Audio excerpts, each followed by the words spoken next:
Today we're talking about Haydn's 100th Symphony, the Military Symphony, how it links to Mahler and also, just for me, to Paris and blue vans. You see, this is a channel about music stories that don't always have to be about music, that I'm sharing as I'm rebuilding a record collection of actual discs that mean something to me.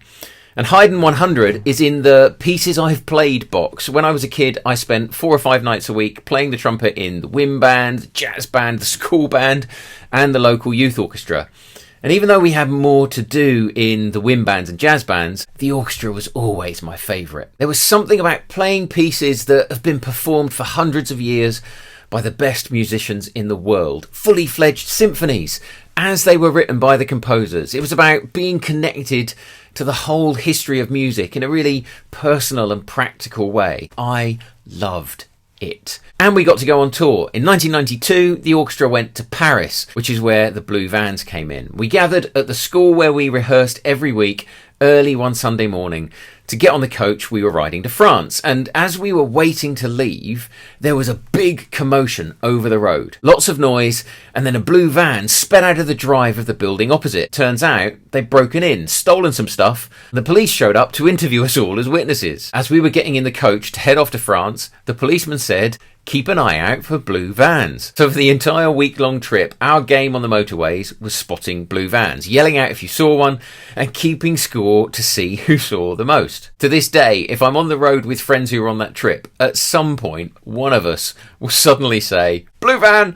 And we think about Paris, where we played Haydn. Now, in many ways, Haydn is where the symphony began, or at least he was the key composer in establishing the shape and form of the symphony in the 18th century, and he wrote 106 of them. As well as creating the rules, though, he also broke them. In the 100th Symphony, which he called Military, he was trying to depict a battle scene, and to do this, he broke the rule that said symphonies only have timpani as their percussion, and he brought in a triangle, bass drum and cymbals to make the sound of that military band come through. And in the second movement, he throws in a little trumpet solo that sounds like a bugler calling its men to arms. It's really simple. It goes da-da-da-dum, da-da-da-dum, da-da-da-dim, da-da-da-dum, da-da-da-dum, dum-dum-dum-dum, da-da-da-dum-dum-dum. Bass drum roll, and the orchestra come back in. And on our tour to Paris, I had to play that solo in all 3 concerts. And even though it's little and low and not very hard really, you're all on your own in that moment. You have to play it in tune and in time and not fluff it. And I loved it because it links really strongly to this piece, Mahler's 5th Symphony, which opens with a really similar trumpet solo. In fact, it sounds almost identical as it starts, but it builds and grows into one of the most awesome trumpet openings of the whole orchestral repertoire. And I knew it because of this disc that I'll do another video about soon.